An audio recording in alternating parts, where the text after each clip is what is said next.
Here at CB Heat Pumps, we talk about heat pumps all day long. Heat pumps this, heat pumps that. In fact, the answer to almost any question asked in our office is heat pump. But for people outside of our office, what we often hear is, they sound amazing, but what actually is a heat pump? So here's our essential guide to understanding heat pumps and how they can heat your home and save you money. Heat pumps exist in many different forms.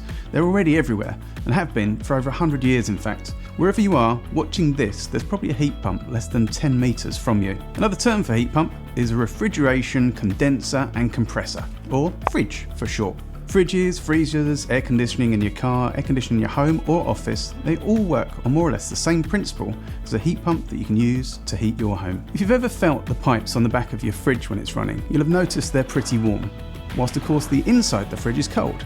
So where is that heat coming from? The simple answer is that it's being extracted from whatever is inside the fridge, thanks to the refrigeration process. So that leads on to another question. How does refrigeration work? The secret to refrigeration is simply in the controlled expansion and then contraction of a refrigerant gas inside the pipes on the back of your fridge. When a liquid rapidly expands and turns into a gas, it has a cooling effect because of the amount of heat energy in the liquid ends up being spread out over a far greater volume of gas. The best example of this is one that you experience on a daily basis, and that is a can of body spray or deodorant. The can might feel warm in your hand, but when you spray it onto your body it feels freezing cold. But that feeling only lasts a moment as your body quickly heats up the spray. Now imagine that process in reverse.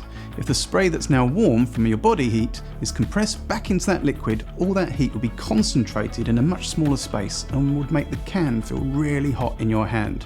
So now we understand the refrigeration process, we can begin to see how a heat pump can heat your home. It's basically an inside-out fridge. I could have just told you that at the start.